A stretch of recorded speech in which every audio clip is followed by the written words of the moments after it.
May mga gabi na nakangiti ka sa harap ng lahat pero sa kaibuturan mo, unti-unti ka nang nadudurog. Pakiramdam mo ay pagod na pagod ka, nawawala, at emosyonal na ubos na ubos. Maaaring tahimik kang umiiyak nang walang nakakapansin. Maaaring may mga laban kang pinagdadaanan na walang nakakaintindi. At ngayon iniisip mo nang sumuko. Sumuko sa mga pangarap mo. Sumuko sa sarili mo. Baka pati sa buhay mismo.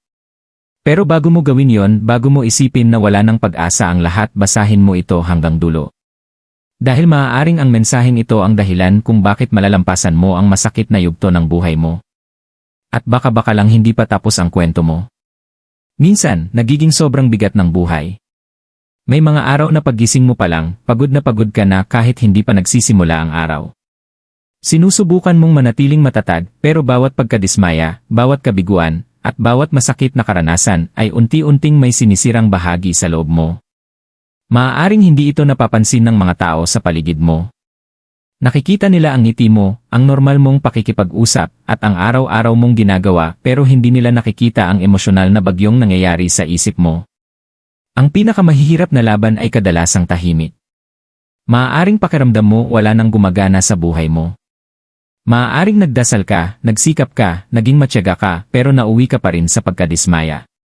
At ngayon, bumubulong ang puso mo, ano pa bang silbi ng magpatuloy? Pero makinig ka ng mabuti, may mga yugto ng buhay na parang katapusan na, pero sa totoo lang, iyon pala ang simula ng mas dakilang bagay. At ngayon, kailangan mong marinig ang katotohanang hindi sinasabi ng iba kapag hindi na kinakaya ng buhay. Matagal mo nang dinadala ang napakaraming bigat sa buhay mo. Pressure mula sa mga responsibilidad. Takot tungkol sa kinabukasan. Sakit mula sa nakaraan. Bigat ng mga inaasahan ng iba. Lungkot habang nakikita mong umaabante ang ibang tao samantalang pakiramdam mo ay naiwan ka sa parehong lugar. At ang pinakamasakit, karamihan sa mga tao ay hindi man lang alam kung gaano ka na nahihirapan. Hindi nila nakikita ang mga gabing sobra kang nag-isip. Hindi nila naririnig ang tahimik na pag-iyak ng puso mo. Hindi nila naiintindihan kung gaano nakakapagod magpanggap na okay ka araw-araw. Minsan, sobrang nakaka-overwhelm ng buhay na kahit maliliit na problema ay parang imposibleng harapin. Nagsisimula mong questionin ang sarili mo. Nawawalan ka ng motibasyon. Nawawalan ka ng kumpiyansa sa sarili. Unti-unti, nawawala ang dating ikaw. At kapag masyadong matagal ang sakit na ito, nagsisimulang bumulong ang isip mo ng mga mapanganib na kaisipan. Baka hindi ako sapat na matatag. Baka hindi ako magtagumpay kailanman. Baka wala nang magbabago. Pero ang totoo, hindi ibig sabihin na mahina ka dahil napapagod ka. Hindi ibig sabihin na wala ng direksyon ang buhay mo dahil pakiramdam mo ay nawawala ka. At hindi ibig sabihin na talo ka dahil nahihirapan ka. Ang ilan sa pinakamalalakas na tao ay iyong tahimik na lumalaban sa mga laban na walang ibang nakakaalam. Hindi ka mahina dahil nahihirapan ka. Matatag ka dahil sa kabila ng lahat nandito ka pa rin. At mas mahalaga yon kaysa sa inaakala mo. Isa sa pinakamalaking dahilan kung bakit gustong sumuko ng mga tao ay dahil nagsisimula nilang ikumpara ang buhay nila sa buhay ng iba. Nagbubukas ka ng social media at nakikita mo ang mga taong nagtatagumpay, masaya, naglalakbay, tinutupad ang mga pangarap, at parang perpekto ang buhay habang pakiramdam mo naman ay unti-unting bumabagsak ang sarili mong mundo. Dahil dito, naiisip mo kung huli na ba ang lahat para sa'yo. Huli na para magtagumpay. Huli na para magbago. Huli na para maging mahalagang tao. Pero ang nakikita mo online ay hindi ang buong kwento. Ipinapakita ng mga tao ang pinakamagagandang bahagi ng buhay nila, hindi ang sakit. Ang mga tagumpay nila, hindi ang mga breakdown. Ang mga ngiti nila, hindi ang mga gabing tahimik silang umiiyak. At habang ikinukumpara mo ang pinakamahirap mong mga sandali sa pinakamagandang sandali ng iba, unti-unti mong sinisira ang sarili mong kapayapaan. Isa pang dahilan kung bakit gusto mong sumuko ay ang pagkadismaya.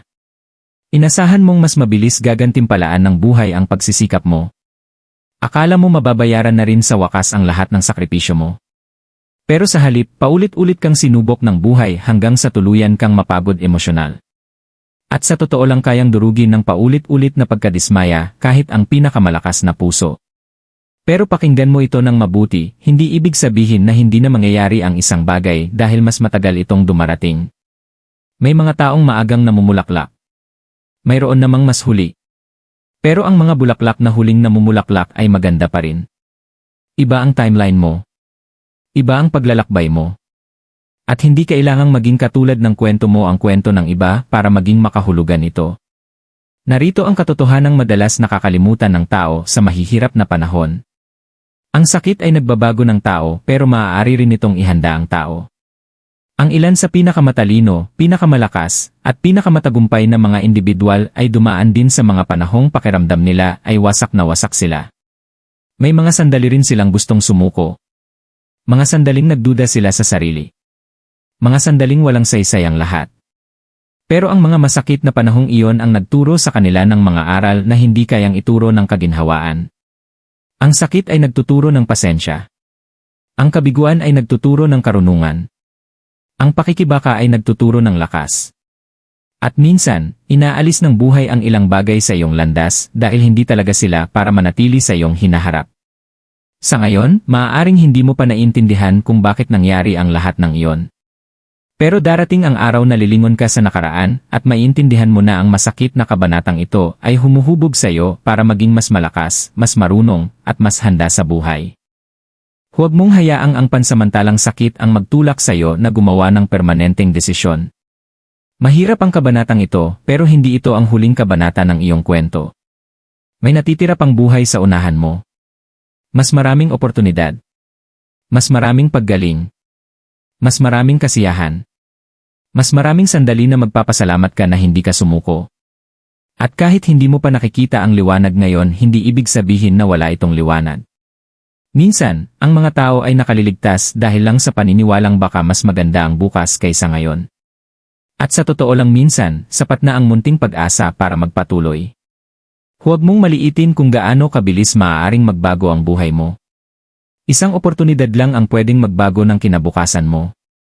Isang pag-uusap lang ang pwedeng magpagaling ng puso mo. Isang sandali lang ang pwedeng tuluyang magbago ng direksyon ng buhay mo. Pero kung susuko ka ngayon, maaaring hindi mo na marating ang sandaling magbabago ng lahat. Kaya mahalaga ang mabuhay ng isang araw pa.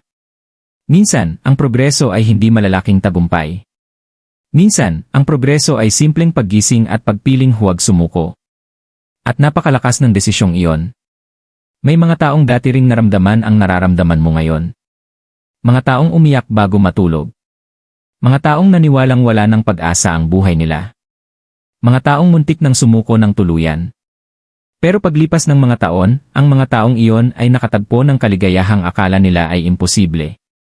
Hindi dahil naging perpekto ang buhay nila agad-agad kundi dahil nagpatuloy sila hanggang sa nagbago ang mga bagay. At nagbabago talaga ang lahat. Hindi permanente ang bagyo. Hindi permanente ang sakit. Hindi permanente ang madilim na panahon. Maaaring pakiramdam mo ay nakakulong ka ngayon, pero ang kasalukuyan mong sitwasyon ay hindi ang permanenteng destinasyon mo. May mga kabanata pa ng iyong hinaharap na hindi pa naisusulat. May paggaling pa ang puso mo. May kahulugan pa ang buhay mo. Kaya pakiusap huwag kang susuko dahil lang sa isang masakit na kabanata. Dahil minsan, ang pinakamagagandang kwento ay nagsisimula pagkatapos ng pinakamadilim na sandali. At baka mas malapit na ang pagbabagong inaasam mo kaysa sa inaakala mo. Kung pinapakinggan mo ito habang pakiramdam mo ay wasak, pagod, o nawawalan na ng pag-asa, ito ang paalala na ang buhay mo ay may halaga pa rin.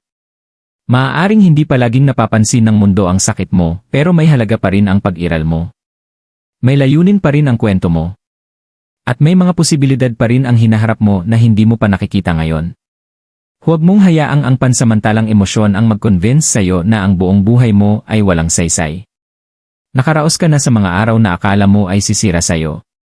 Nakalaban ka na sa mga laban na walang nakakaalam. At sa kabila ng lahat ng pinagdadaanan mo, tumitibok pa rin ang puso mo. Ibig sabihin, tuloy pa rin ang kwento mo.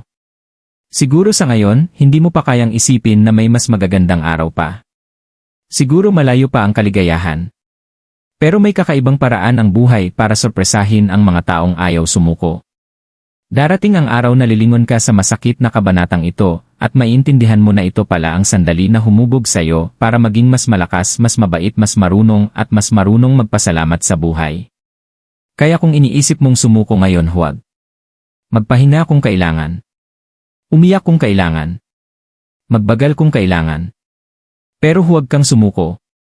Dahil may bersyon ka sa hinaharap na lubos na magpapasalamat na nagpatuloy ka kahit naging sobrang bigat ng buhay. At baka hindi pa nagyayari ang pinakamagagandang araw ng buhay mo.